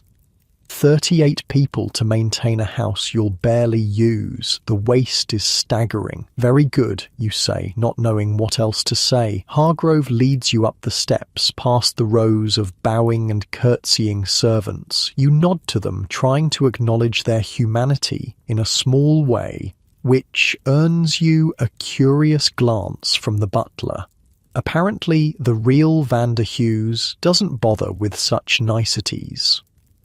The entrance hall of Breakwater Hall makes your New York mansion look modest. Soaring ceilings with painted murals, a double staircase of marble sweeping up to a gallery, priceless tapestries and paintings covering walls panelled in rare woods, crystal chandeliers hanging from gilded chains. Every surface that could be decorated is decorated, every material the finest available, every object designed to scream of wealth and status. "Would you care for refreshment, sir, or would you prefer to inspect the house first?" Hargrove asks. "The house, I think," you reply, curious to see just how far this excess goes. What follows is a tour that would exhaust a marathon runner. Breakwater Hall has 97 rooms, Hargrove informs you proudly. There are 30 bedrooms, each with its own bathroom, unheard of luxury in an era when indoor plumbing is still relatively new. There are drawing rooms, morning rooms, music rooms, smoking rooms, billiard rooms, a library, a conservatory, and a ballroom that could host 200 people comfortably. Every room is furnished in a different historical style. The main drawing room is Louis XV, all gilded wood and silk upholstery. The library is Tudor, with dark oak panelling and leather-bound books. The music room is Venetian, with hand-painted furniture and mirrors everywhere. The effect is dizzying, a museum of expensive reproductions rather than a cohesive home. The previous record for construction was 2 years, held by the Vanderbilt cottage, Hargrove informs you as you tour the second floor. Breakwater Hall was completed in 18 months at your insistence, rush building a palace to one-up the Vanderbilts. The competitiveness of the Gilded Age elite knows no bounds. The tour continues to the servants' quarters, tucked away in the back of the house and up narrow staircases. Here, the luxury abruptly ends. The rooms are small, plain, and functional. Multiple servants share bedrooms. Their bathrooms are basic at best. The contrast with the family's accommodations is stark. The staff dining hall, Hargrove says, showing you a long room with simple wooden tables and benches. 3 meals are served daily with separate sittings for senior and junior staff. Even among servants, there's a rigid hierarchy. The kitchen is massive, designed to prepare banquets for hundreds and staffed by a French chef and 6 assistants. The wine cellar holds thousands of bottles. The silver vault contains enough flatware and serving pieces to supply a small hotel. The linen room is stacked with monogrammed sheets and tablecloths. By the time you reach the basement to inspect the coal furnaces and electric generators, Breakwater Hall has its own power plant, a rarity in 1895. Your head is spinning with the scale of excess. "Is everything satisfactory, sir?" Hargrove asks as you return to the main floor. You nod, unable to find words that won't betray your shock. This isn't a home, it's a monument to ego and competitive consumption, a building designed not for comfort or beauty, but to announce to the world that you have more money than taste. Tea will be served in the morning room, Hargrove continues, and then perhaps you would like to rest before dinner. Chef has prepared a special menu for your first night at Breakwater Hall. "Yes, that sounds fine," you say, following him to yet another overly decorated room where a maid in starched uniform is setting out a silver tea service. Left alone with your tea, you have a moment to absorb the absurdity of your situation. You're the sole occupant of a 97-room palace, with a staff of 40 people whose only purpose is to serve your needs. The waste of resources, human, financial, materialists, almost physically painful to contemplate.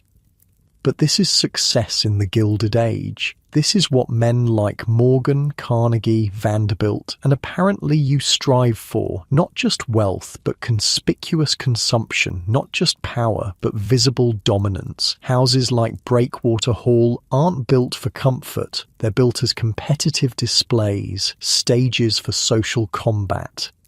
As you sip tea from a Sèvres porcelain cup that costs more than a coal miner makes in a year, you wonder, how did America arrive at this point? How did we create a society where such extreme inequality isn't just tolerated but celebrated, where men are admired for building palaces, while children work 14-hour days in their factories? Through the tall windows, you can see the Atlantic Ocean crashing against the cliffs below your property. The view is spectacular, the kind people travel thousands of miles to experience. But you'll enjoy it for a few weeks in summer, then leave it empty, because that's what people of your class do. They buy beauty and then ignore it. A soft knock at the door interrupts your thoughts. A footman enters with a silver tray bearing a telegram. "This just arrived for you, sir." The yellow paper bears a brief message. "Trouble at Pittsburgh Mill. Stop workers threatening general strike. Stop Pinkerton agents standing by. Stop. Await your orders. Stop. More labor unrest. More desperate workers demanding basic rights. More private police ready to crack skulls in defense of your profits." This is the dark side of Gilded Age success, the foundation of violence and exploitation on which these palaces are built. Every crystal chandelier in Breakwater Hall was paid for by the sweat and blood of workers who will never see the inside of this house, except perhaps as servants. You crumple the telegram, unsure how to respond. Your modern sensibilities recoil at the thought of setting armed thugs on striking workers. But in this world, in this role, what are your alternatives? As the winter sun sets over the Atlantic, casting long shadows through the ornate windows of your summer palace, you face the fundamental moral question of the Gilded Age. Is any of this worth the human cost? Hargrove appears at precisely 6 o'clock to announce that dinner is served. Another elaborate ritual begins a 7-course meal prepared by 6 people, served by 4 for you alone at a table that seats 24. The absurdity would be comical if it weren't so obscene.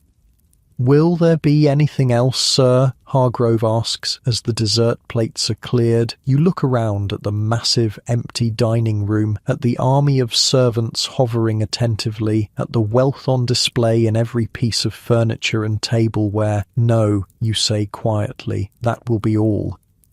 Left alone, you wander through the silent, echoing halls of Breakwater Hall. In the dim light of evening, with most of the rooms dark and empty, the house feels less like a home and more like a mausoleum, a monument to an ego that needed this much space, this much luxury, this much excess to feel satisfied. And yet, was the real Vander Hughes ever satisfied? Or was he always looking to the next acquisition, the next expansion, the next social conquest? In your bedroom, a cavernous space with a 4-poster bed that could sleep 6 comfortably, you find Richardson waiting to help you undress. The ritual of preparing for bed is performed in silence. When he's finally gone, you lie awake under silk sheets and a fur coverlet, staring at the painted ceiling depicting Greek gods frolicking in the clouds.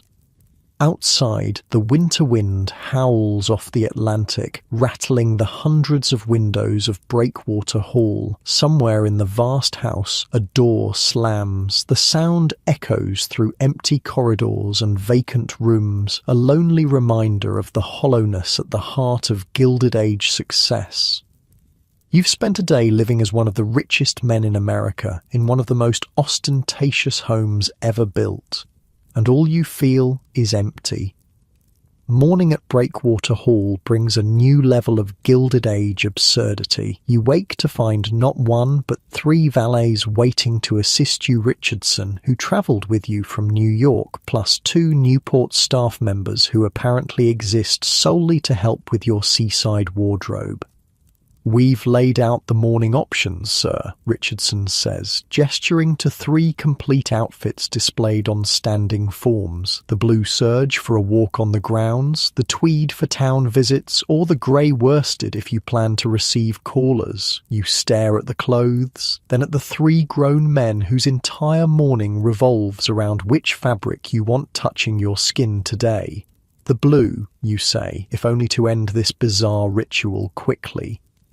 Apparently, even that simple choice triggers an elaborate protocol. The Newport valets carefully remove the chosen outfit from its form while Richardson runs your bath. The temperature is tested with a thermometer to ensure it's precisely to your liking. Rose petals are strewn across the surface because apparently even bathing requires floral garnish in the Gilded Age.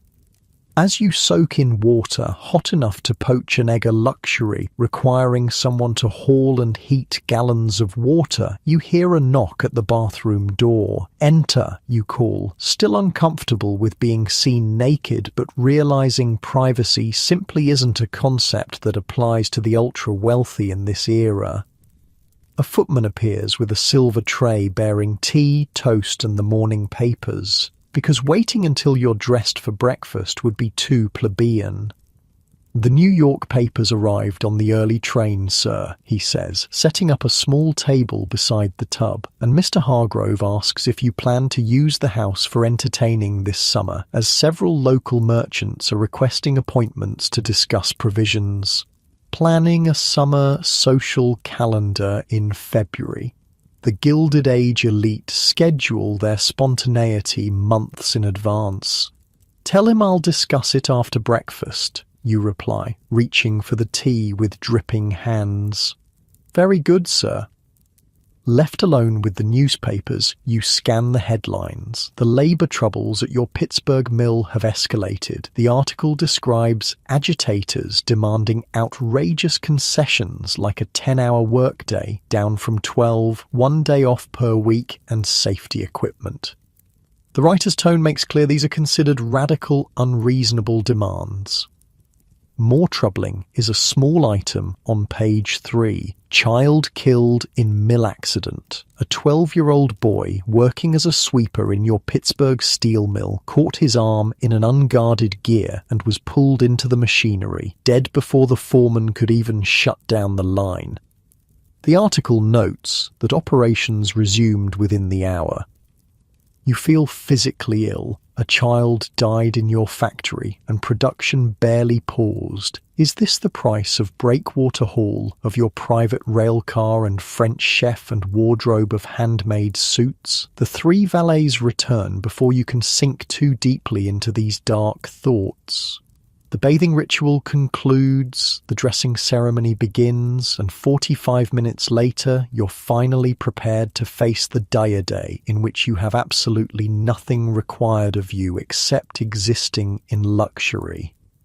Breakfast is served in a glass-walled conservatory overlooking the Atlantic. The February sun sparkles on waves crashing against the cliffs below. Inside, surrounded by exotic plants shipped from warmer climates at astronomical expense, you dine on food imported from across the country and around the world: Florida oranges, hothouse strawberries, Virginia ham, English muffins, Brazilian coffee.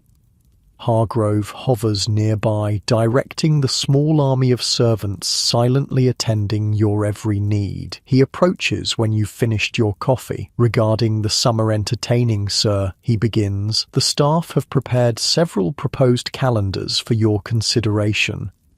He presents a leather portfolio containing meticulously hand-drawn schedules with different scenarios: a moderate season of 5 major events, a more ambitious season of 8 events, or a social blitz of 12 events that would have Breakwater Hall occupied almost continuously from June through September. "Mrs. Astor has already made inquiries about your plans," Hargrove adds, "as have the Vanderbilts and Ulrichses." The social competition never ends. Even in the dead of winter, the jockeying for summer status is well underway. And there is the matter of the sailing regatta, Hargrove continues. "The committee is hoping you'll host the opening reception, as your property has the best view of the starting line." You nod, trying to look like this matters to you. The moderate schedule seems most reasonable, and yes to the regatta reception. "Very good, sir. Oh, and chef inquires about your preferences for tonight's dinner party." You blink in surprise. "Dinner party?" Hargrove's expression remains neutral, but you sense his concern at your apparent memory lapse. "Yes, sir. You telegraphed ahead to arrange an intimate gathering of local year-round residents. The invitations were sent out last week. 8 guests are expected at 7 o'clock. A dinner party you apparently planned but have no recollection of because it was arranged by the real Vander Hughes before you mysteriously took over his life. Wonderful. "Ah, yes," you say, trying to cover. "Who have we invited?" Hargrove produces a list. "The names mean nothing to you, but the titles are impressive: a retired admiral, a wealthy widow, the president of Newport's oldest bank, a minor European aristocrat wintering in America, and several other members of the local upper crust."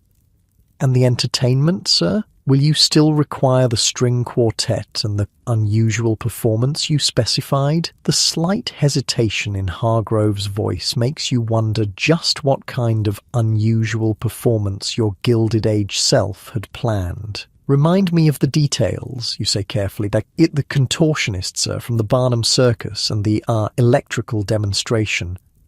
What the hell were you planning? Some bizarre circus act combined with dangerous early electrical experiments? The Gilded Age rich really didn't know what to do with their money. "Let's cancel those," you say firmly. "Just the quartet will be fine." Hargrove looks relieved. Very good, sir. Chef suggests the 12-course French menu with the beluga caviar to start and the stuffed peacock as the centerpiece. The ice sculptures have already been commissioned. 12 courses, stuffed peacock, ice sculptures for an intimate dinner of 9 people. That sounds adequate, you say, wondering how many people could be fed for a month on what you'll spend on a single meal. Will there be anything else, sir? You glance around the conservatory, at the army of servants standing at attention, at the half-eaten food that will be thrown away, at the tropical plants that will die as soon as the weather turns cold. No, that will be all. The day passes in a haze of pointless luxury. You tour the grounds with the head gardener, who explains the elaborate plans for summer landscaping, entire gardens of flowers that will bloom for a few weeks during your brief residence, then be replanted with new varieties as the season progresses. You inspect the stables, where 12 horses are maintained year-round despite your absence. You visit the boathouse, where 3 yachts wait under canvas covers, each worth a fortune, each used perhaps a dozen times a year. Everywhere you go, servants materialize to attend to your needs, then disappear when not needed. It's like living in a luxury hotel with a staff-to-guest ratio of 40-1. By late afternoon, preparations for the dinner party are in full swing. Florists arrive with massive arrangements of hothouse blooms. The string quartet sets up in the music room. Silver is polished, crystal is arranged, linens are pressed. The kitchen is a madhouse of activity as chef and his staff prepare a meal that would feed a small village. You retreat to your bedroom to dress for dinner, another elaborate ritual requiring 3 grown men to help you put on clothes. This time, it's white tie and tails, the most formal evening attire. By the time Richardson pins a tiny diamond stick pin to your white tie, you feel like a Christmas tree being decorated. "Perfect, sir," he says, stepping back to admire his work. "Shall I send word to Hargrove that you'll be down shortly?" "Yes, thank you." Left alone, you examine yourself in the full-length mirror. The man who stares back is the perfect image of Gilded Age, success immaculately groomed, expensively dressed, radiating wealth and power. On the outside, you are the very model of what men of this era aspire to be. But inside, you're increasingly troubled by the moral cost of this lifestyle. The dead child in your factory, the striking workers facing armed Pinkertons, the obscene waste of resources that could help so many but instead are squandered on peacock dinners and ice sculptures. A soft knock at the door announces that it's time. You descend the grand staircase to find Hargrove waiting in the entrance hall, now transformed with flowers, candles, and polished silver. "Your guests will begin arriving momentarily, sir," he says. "Shall I have champagne served immediately, or would you prefer to wait until all have arrived?" "Immediately," you reply, figuring these people probably expect alcohol the moment they cross the threshold. You're right. The first guests, Admiral Winslow and his wife, are barely through the door before footmen appear with silver trays of champagne in crystal flutes. The Admiral, a red-faced man with an impressive white beard, takes one in each hand. "Vander Hughes," he booms. "Magnificent place you've built, puts the rest of the avenue to shame." His wife, a thin woman dripping with diamonds despite the intimate nature of the dinner, adds, "We've been watching the construction with great interest. The limestone quarried from your own property in Vermont, I understand. So clever to use one's own resources." You make non-committal noises of agreement as more guests arrive. Each exclaims over the house, the furnishings, the artwork. The conversation is a bizarre mix of flattery directed at you and subtle digs at other members of Newport society who aren't present. "The Vanderbilt's new place is so continental," says Mrs. Winthrop, the wealthy widow, with a sniff that makes clear this isn't a compliment. "One hardly feels one is in America at all."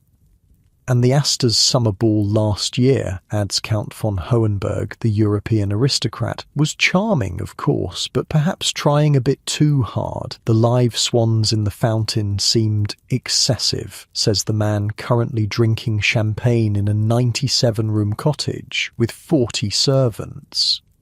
The string quartet plays softly in the background as you lead your guests on a tour of the public rooms. They ooh and ah over the imported marble, the gilded ceilings, the priceless artwork. Their compliments are genuine, but also calculating. They're mentally tallying the cost of everything, comparing it to their own possessions, determining your exact place in the social hierarchy.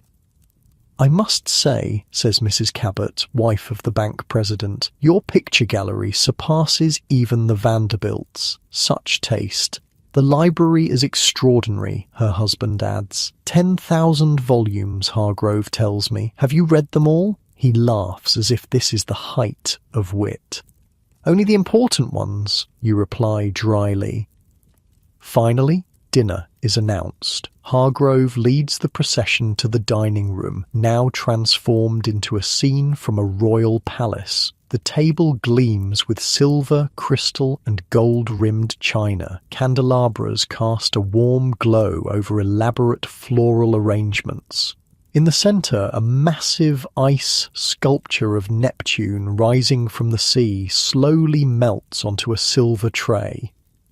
The meal that follows is less a dinner and more a theatrical performance with food as props. 12 courses, each more elaborate than the last. Caviar served on ice blocks illuminated from below by hidden electric lights. Turtle soup poured from silver tureens. Whole fish baked in salt crusts that servers dramatically crack open tableside. The stuffed peacock, its plumage carefully reattached after cooking, looking as if it might fly off the platter.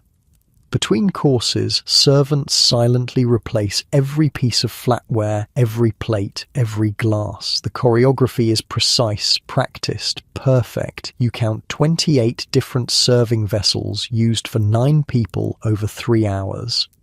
The conversation flows as freely as the wind, a different vintage with each course. Your guests discuss yacht racing, horse breeding, European travel, and real estate. They gossip about absent friends and subtly boast about their own achievements and possessions. Not once do they mention business, politics, or anything resembling current events or social issues. It's as if the world outside Newport doesn't exist. No labour strikes, no tenement fires, no child workers, no corruption, just wealthy people in a bubble of privilege talking about the things that matter to them, which turn out to be almost entirely trivial. "I hear the Whitneys have commissioned a solid gold dinner service," says Mrs. Winthrop. "Seems impractical, don't you think? Gold is so soft." "The Morgans have hired a French chef away from the Rothschilds," adds Mrs. Cabot. "Paying him the earth, I understand, though I doubt he'll last the season. Americans are too direct for the French temperament." And on it goes, a stream of inconsequential chatter, punctuated by the arrival of increasingly elaborate food that no one seems particularly interested in eating. Most plates return to the kitchen barely touched. The meal is about display, not nourishment. By the time dessert arrives, an architectural wonder of spun, sugar and sorbet, you're exhausted by the performance of it all. Every smile, every compliment, every gesture in this world is calculated. Nothing is genuine, everything is competition. After dinner, the men retreat to the smoking room for brandy and cigars, while the women gather in the drawing room for cordials. Another Gilded Age ritual of gender segregation. In the masculine confines of the smoking room, surrounded by dark wood panelling and leather chairs, the conversation shifts slightly. Now that the women are gone, the men discuss their latest acquisitions with the frankness of collectors comparing trophies. "Just bought a Rembrandt," says Cabot, puffing on a cigar that costs more than a factory worker makes in a day. "Small piece, nothing major, but authentic. 40,000. Or solid investment, nods the Admiral. Art always appreciates. Better than these new automobile contraptions Harrison is so keen on. Noisy, unreliable things. Speaking of investments, Count von Hohenberg says, turning to you, I understand you've been acquiring additional rail lines in the West, planning to connect to the Southern Pacific. A business question exactly what you've been dreading. You keep your answer vague. I never discuss specific business strategies at dinner parties. Bad form. The men nod approvingly. In their world, work is something gentlemen own but don't discuss in social settings. Money is to be spent, not earned, at least conversationally. After an appropriate interval, you rejoin the ladies for coffee and petit fours in the music room, where the string quartet plays selections from Strauss and Tchaikovsky. The evening winds down with polite compliments and promises to reciprocate the invitation soon. By 11 o'clock, the last guest has departed. You stand in the entrance hall as Hargrove closes the massive front door.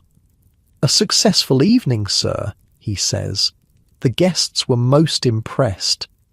You look around at the wreckage of the party, wilting flowers, melted ice sculptures, dozens of servants already cleaning up the excessive waste of it all. For what? To impress 8 people who will host their own excessive dinners next week to impress you back? "Is this what we do, Hargrove?" you ask, the question slipping out before you can stop it.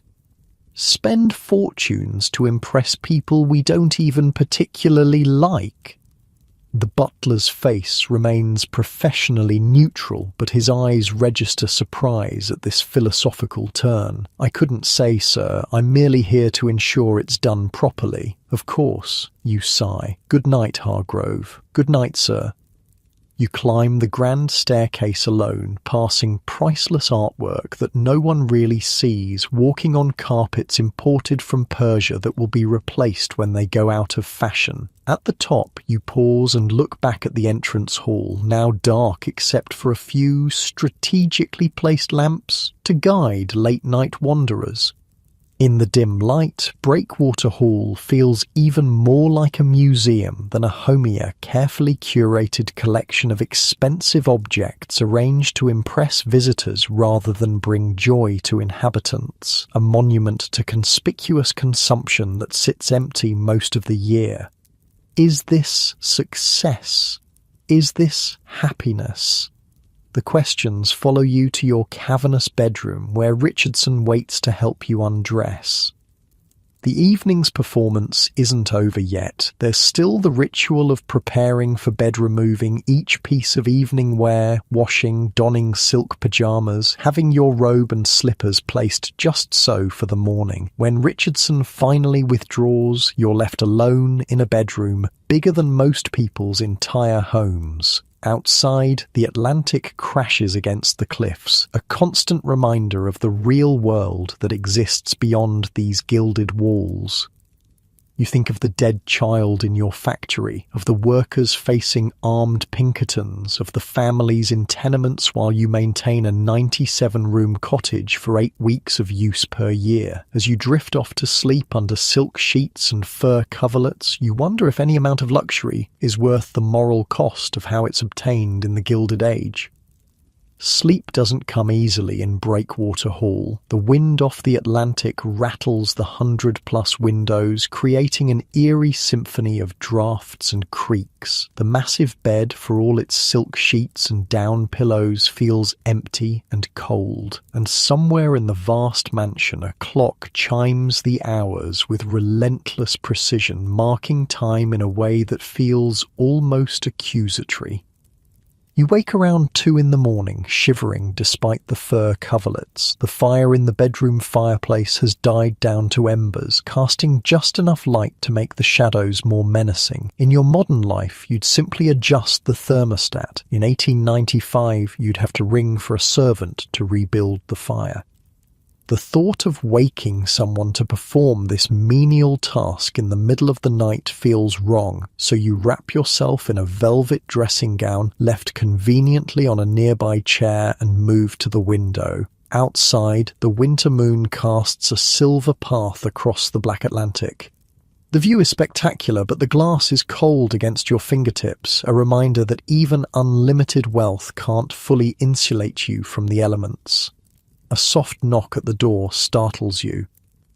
"Yes?" you call, wondering who else is awake at this hour. The door opens to reveal an elderly man in a simple dark suit. Not one of your valets or footmen, but someone you haven't seen before. "Forgive the intrusion, sir," he says in a Scottish accent. "I noticed your light under the door during my rounds. Are you unwell?" "Who are you?" you ask, realizing how little you know about the small army of people who maintain your lifestyle. "Dr. Macpherson, sir, your household physician."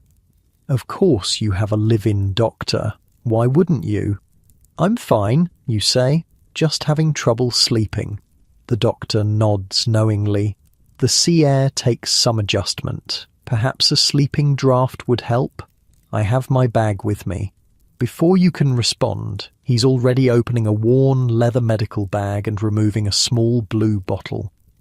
"Just a few drops in water," he says, measuring the liquid with practiced precision. "This will ensure restful sleep without the morning haziness of laudanum or chloral." You accept the glass, but hesitate before drinking. "What is it exactly?" Macpherson looks mildly surprised at your question, as if patients don't normally inquire about what they're putting in their bodies. "A bromide compound with a touch of valerian. Quite safe, I assure you. I've been prescribing it for your digestive attacks for years." Digestive attacks? Apparently your Gilded Age body has health issues the original owner hasn't shared with you. "Is that something I should be concerned about?" you ask cautiously. The doctor studies your face. "Your stomach complaints have been well managed with diet and medication, sir, though I've repeatedly suggested that reducing your business pressures would provide more relief than any medicine. In other words, your Gilded Age self suffers from stress-induced stomach problems. Not surprising, given the moral compromises and cutthroat business decisions you've witnessed in just a couple of days. "And my general health otherwise?" You probe, curious about what medical issues might be lurking in this 1895 body. Macpherson's professional demeanour cracks slightly, revealing genuine concern. "If I may speak frankly, sir?" You nod. "You drive yourself too hard. Your heart palpitations last autumn were a warning. Men in your position, men of great wealth and responsibility, often fail to recognize the physical toll of their ambitions until it's too late. Heart palpitations, great." "You've seen this before?" you ask. "Too often," the doctor says grimly. "Mr. Morgan suffers from nervous exhaustion. Mr. Carnegie battles insomnia. Mr. Vanderbilt's digestive system is so compromised he can barely eat solid food. And Mr. Gould worked himself into an early grave." J. Gould, the notorious railroad magnate and speculator, had died in 1892 at just 56. A sobering reminder that all the money in the world can't buy health or time. The human body was not designed for the pressures of modern business, Macpherson continues. The telegraphs, the telephones, the constant demands, they take a toll that even the best medical science cannot fully address. It's ironic. These men who seem all-powerful, who control industries and shape nations, are ultimately just fragile humans breaking down under pressures they themselves have created. "What do you recommend?" you ask, genuinely curious about Gilded Age medical advice. "Moderation in all things," the doctor says, sounding like Hippocrates rather than a modern physician. "More rest, less rich food, fewer business entanglements, perhaps a sea voyage purely for pleasure, not business. Simple advice that the wealthy rarely follow." "And this current insomnia?" you ask. gesturing to the glass still in your hand. A symptom of an overactive mind. The draft will help tonight, but addressing the underlying causes would be wiser in the long term. You down the medicine, which tastes bitter despite an attempt to mask it with sugar. Thank you, doctor. I'll check on you in the morning, McPherson says, packing up his bag. Ring if you need anything further. When he's gone, you return to the window, waiting for the draft to take effect. The doctor's warnings echo in your mind. Heart palpitations, digestive problems, nervous exhaustion, the physical price of Gilded Age success. And it's not just physical health at stake in this era. In a time before antibiotics, before modern surgery, before many vaccines, illness that would be treatable in your time can be a death sentence in 1895. Appendicitis, pneumonia, infected wounds, all potentially fatal. Even childbirth remains perilous for women of all social classes. Money provides some insulation, private doctors, cleaner living conditions, better food, but the rich are not immune. President Cleveland had secretly undergone cancer surgery on a yacht just 2 years earlier to hide his condition from the public and prevent financial panic.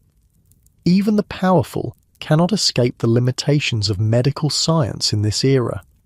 A wave of drowsiness washes over you as the sleeping draft takes effect. You make your way back to the massive bed, your limbs growing heavy. As you slide between the silk sheets, you wonder about the nameless workers in your factories and mines. If you, with all your wealth and a personal physician, face health challenges, what must their lives be like? No doctor making midnight house calls for them, no expensive medications. No options when injury or illness strikes except to hope for recovery or face destitution. The thought follows you into uneasy dreams. Morning brings an unexpected telegram. Return to New York immediately. Stop situation at mill critical. Stop violence reported. Stop. The labor unrest has escalated. As you hurriedly dress for the journey, the 3 valets now working with brisk efficiency rather than ceremonial slowness. Richardson fills you in on what he's learned from the morning papers. Workers at the Pittsburgh mill attempted to prevent replacement workers from entering, he explains as he fastens your cufflinks. The Pinkertons opened fire. 3 dead, dozens wounded. The governor is considering calling in the state militia. 3 people dead over working conditions and wages. 3 families destroyed because they dared ask for basic safety measures and living wages. And your Gilded Age self-heir, ultimately responsible. The private car is being prepared, Richardson continues. We can be at the station within the hour. You nod, your mind racing. What would the real Vanderhughes do in this situation? What will you do? As your carriage speeds toward the Newport station, you pass a cemetery where a funeral is in progress. Even from a distance, you can see it's an elaborate affair, gleaming black carriages with plumed horses, mourners in expensive black clothing, a massive casket being carried by uniformed pallbearers. Death spares neither rich nor poor in the Gilded Age, but even in death the class distinctions remain stark. The wealthy get marble mausoleums and elaborate ceremonies, the poor get unmarked graves in potters' fields. The 3 workers killed at your mill probably won't even get proper funerals, their families can't afford them. At the station your private car awaits, coupled to a waiting train. The porter greets you with a bow. We're prepared for immediate departure, sir. The telegraph operator has arranged priority clearance for the journey to New York. Inside, your private palace on wheels has been reconfigured for business travel. A desk has been set up with neat stacks of papers. Maps of Pittsburgh and its surroundings are pinned to a board. Several telegrams await your attention. As the train pulls out of Newport, you sift through the paperwork, trying to understand the full situation. The strike began over safety conditions specifically, the lack of guards on the machinery that killed that 12-year-old boy. When management refused to discuss changes, workers walked out. The company, under your name, brought in Pinkerton agents to protect replacement workers being bussed in from other cities. Violence erupted when striking workers tried to block the factory gates. It's a sadly familiar pattern in the Gilded Age workers, desperate enough to risk their lives for basic safety, companies willing to spill blood to avoid cutting into profits. One telegram catches your eye. It's from your son, currently at boarding school. Father, stop newspapers, reporting trouble at mill. Stop, are you well? Stop, Edward. Your son Edward is aware enough of world events to be concerned about the situation, a small humanizing detail in this otherwise cold business affair. You draft a quick response. All well, stop, situation being addressed. Stop, will visit soon. Stop, father. A promise you have no idea if you can keep, but it feels important to offer some reassurance. The journey back to New York passes in a blur of telegrams, reports, and growing anxiety. By the time your train pulls into Grand Central, you've made a decision.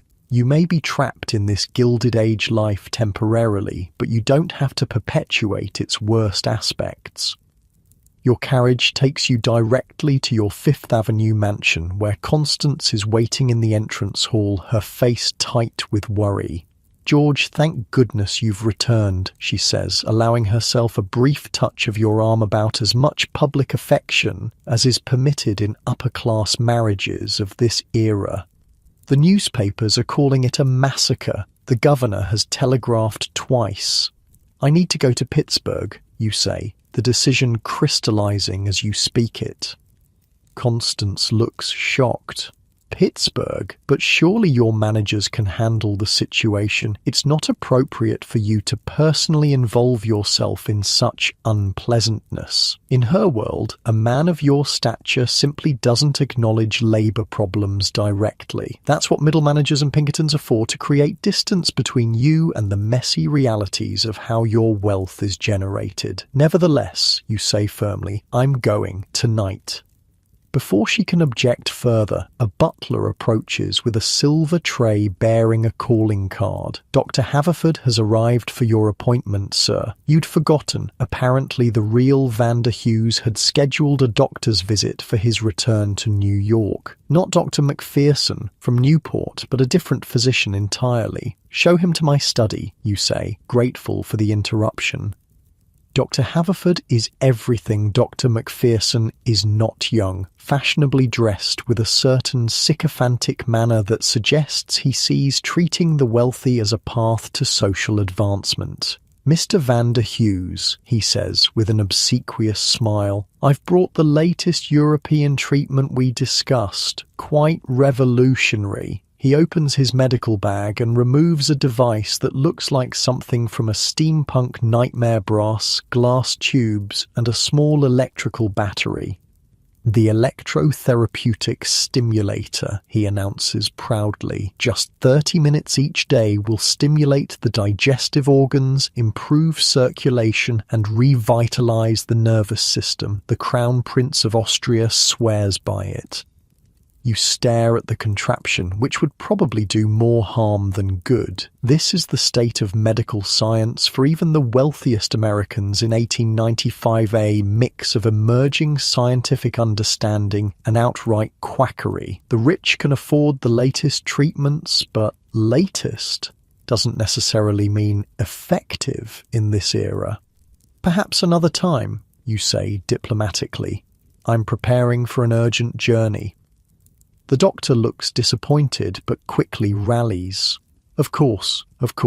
Then perhaps you'll allow me to provide a travel kit. I've prepared digestive powders, sleeping draughts, and my special heart tonic." You accept the kit mostly to hasten his departure. Once he's gone, you return to the task at hand, preparing for Pittsburgh. Richardson appears as if summoned by your thoughts. "Shall I pack for an extended stay, sir?" "Yes, and arrange for the private car to be ready tonight."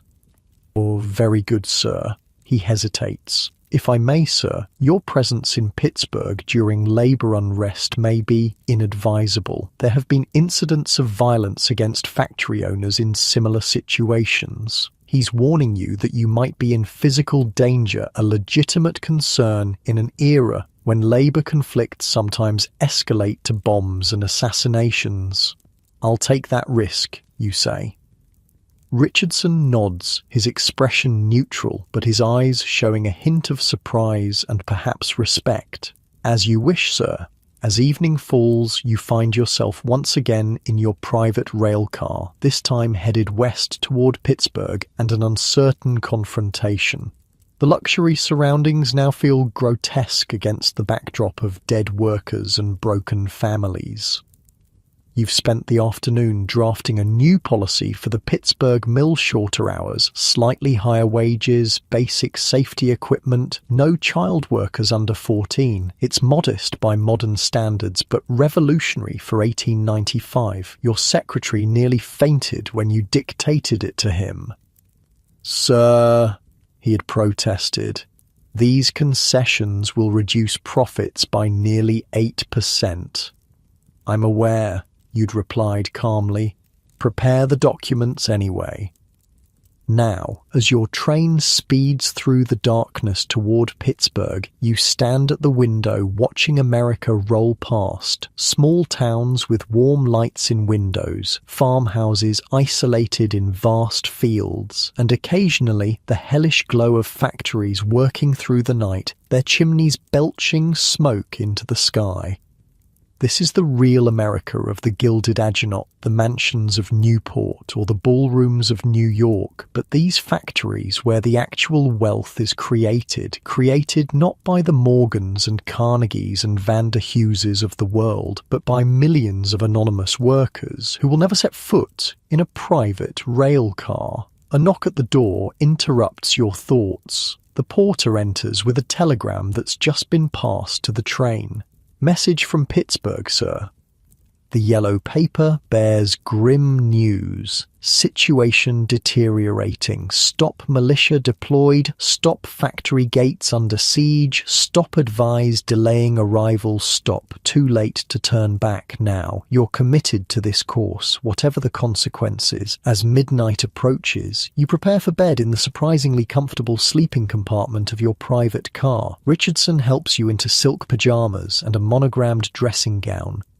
Will there be anything else, sir? He asks, his routine question carrying extra weight tonight. You look at this man who has served your the real Vander Hughes for years, who knows your habits and secrets better than most family members, who has witnessed your worst moments and kept your confidences.